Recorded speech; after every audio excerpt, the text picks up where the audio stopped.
Thank you. I think you're back. Okay. And maybe you can mention a little bit about sheriff role Well, since. actually, on the next slide, if I could just kind of jump a little bit, and we're not really jumping very much. Thank you very much, Pat. And I'm not going to put you on the spot, but I'll ask you: have you looked up the CSPOA website, the Constitutional Sheriffs and Police Officers Association? I have looked at it, yes. Okay. And I asked throughout. We have right now. I have about that I know of that people have fed back to me. I have about 20 formal constitutional sheriff programs going in counties in 3 states where they read the book.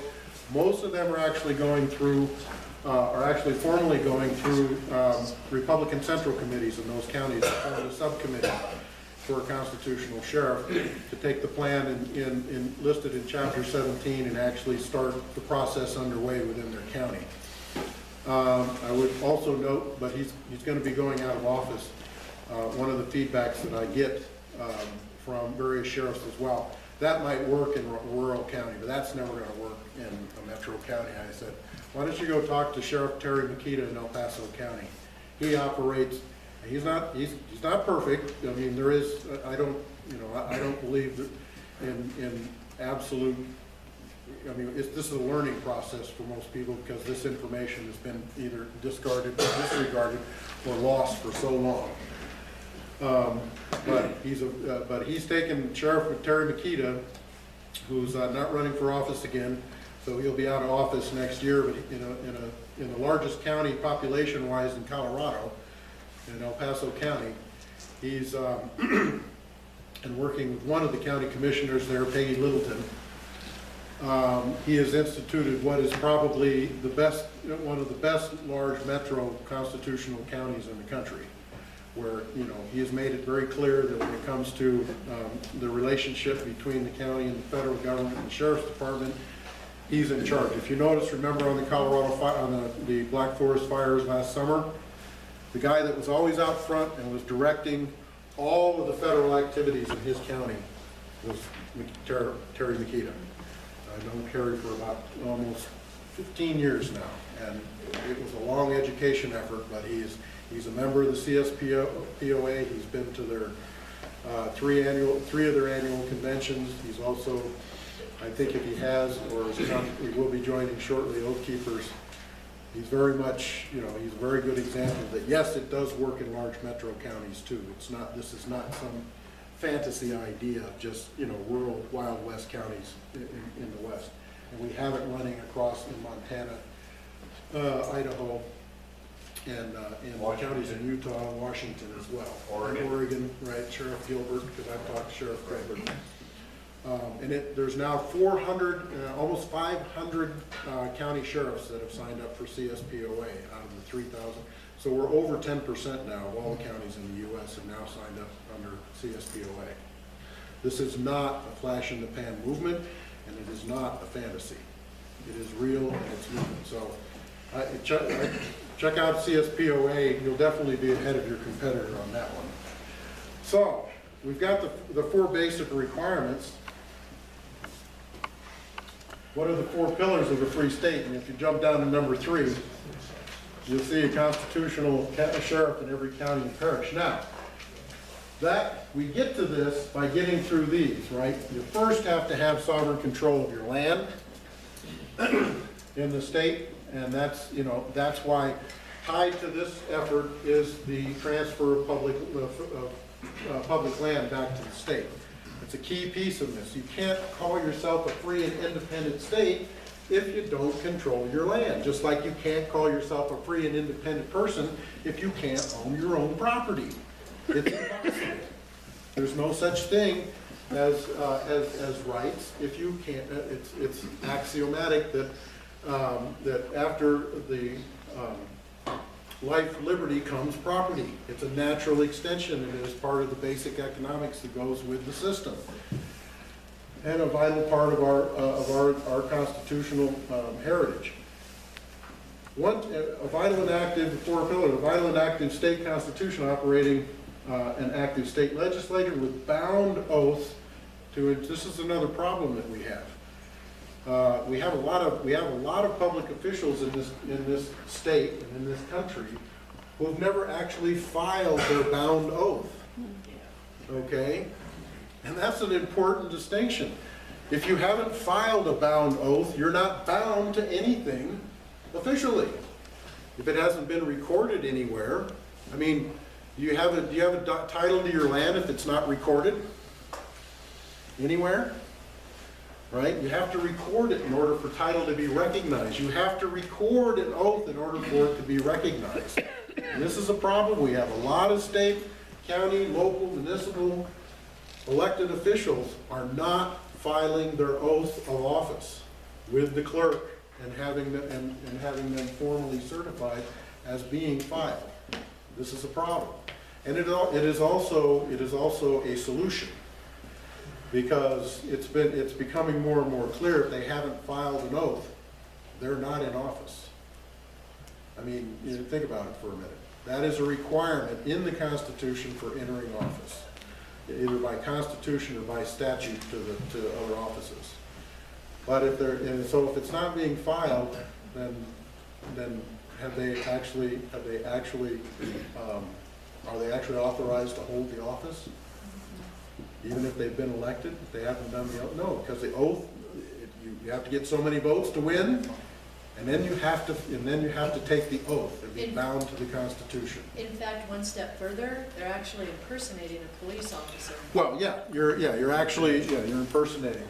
Well, okay, now when it comes to foreign officers, right?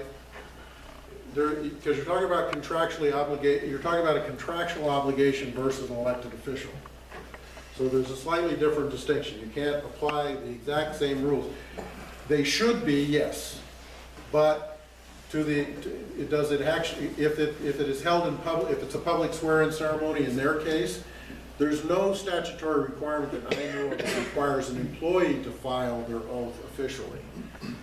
An elected official, yes. A contract employee, not necessarily.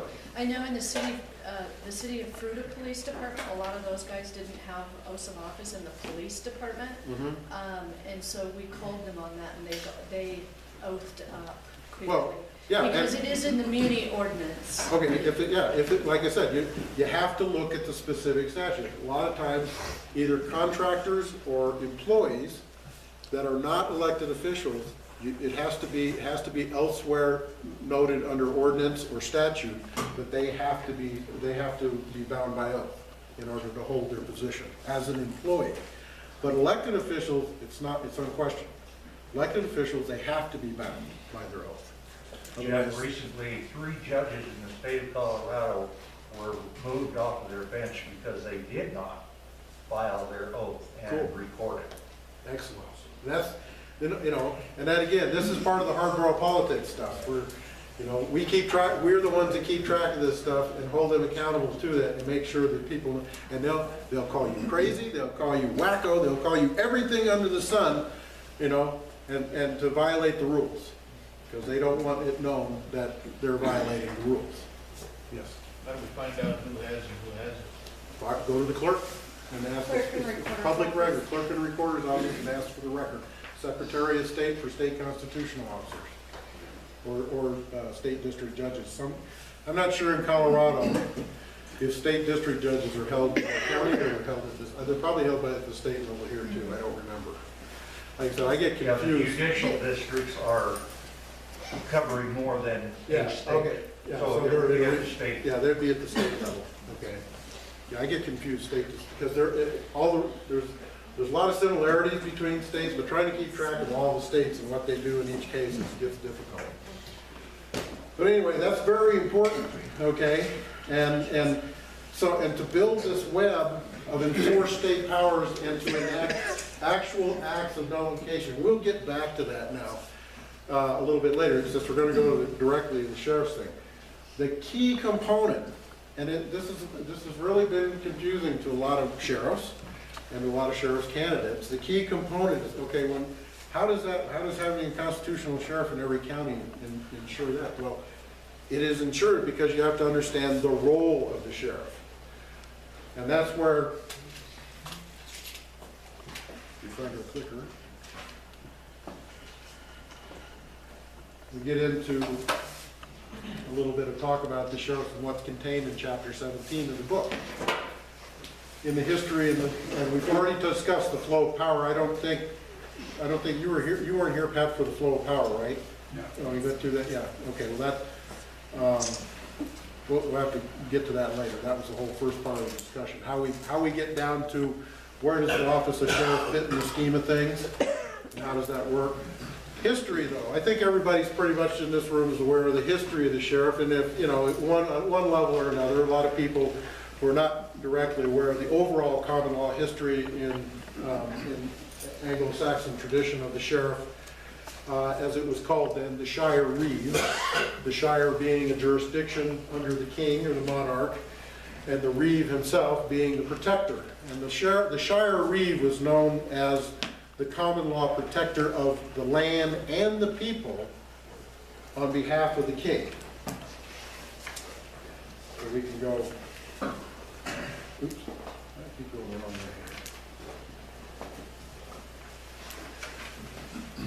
there. Okay, like I said, and when you looked at the flow down of power, right, the king used to be up here, and the shire reeve, see there was actually several layers in here. In the shire reeve, there was everything from vassals to princes, and I mean, there's a whole bunch of people in the old monarchical sense of who ran things, and you came well down on the pile, you and I, as individuals. But that was all removed when America was originated and formulated. And now you go straight, the universal origin goes straight to you, the individual. And the sheriff was under there taking care of business as a protector of the land and the people on behalf of the king. Now, most people know the legend of the Sheriff of Nottingham and Robin Hood and all that, and that's where most people's common history tradition of what a sheriff was or comes from, is the Sheriff of Nottingham. Of course, he was a bad sheriff. He was working for a bad king. Bye-bye.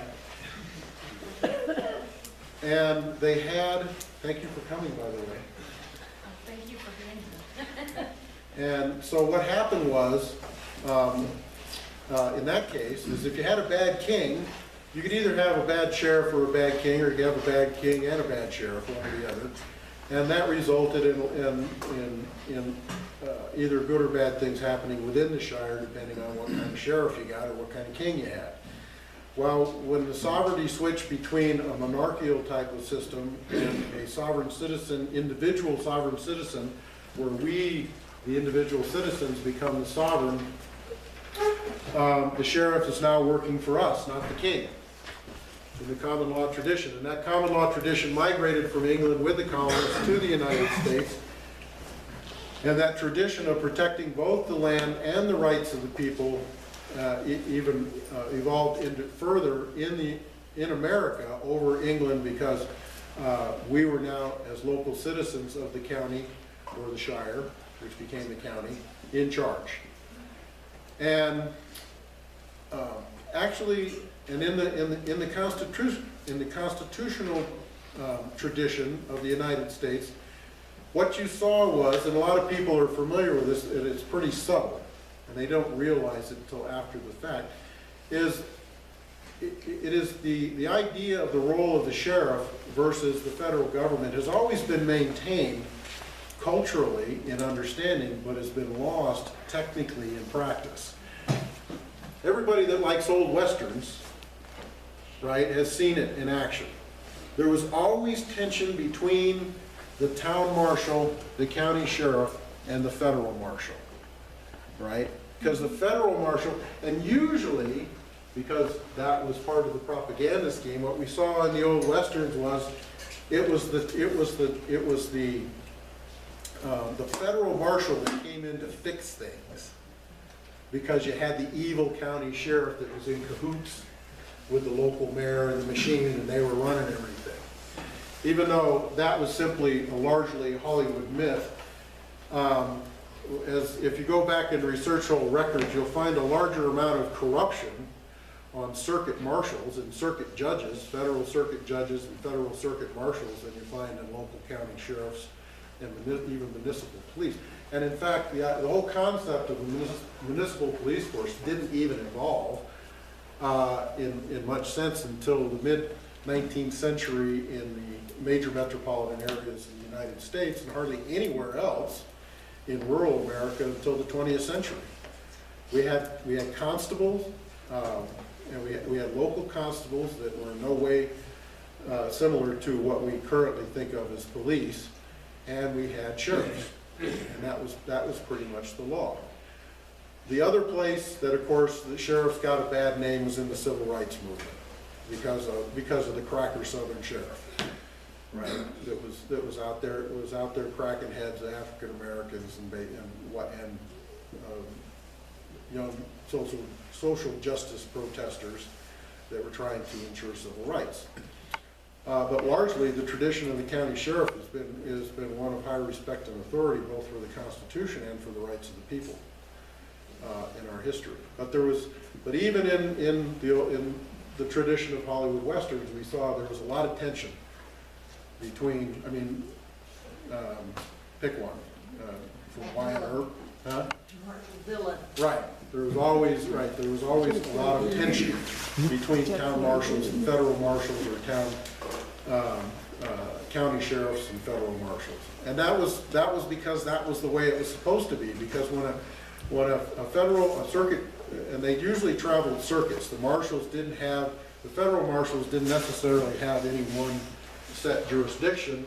They would travel the same as federal judges. They would travel a circuit. They would virtually ride a circuit between counties and towns, either within the territory or across the states, as events or cases demanded.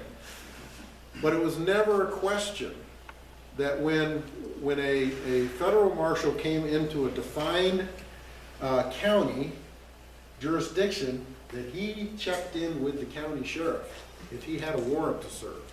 He first checked in with the county sheriff. He did not try to invoke any federal law or action or serve a warrant, even if he had a fully legitimate warrant to serve, until he checked in with the sheriff and made sure that he understood and that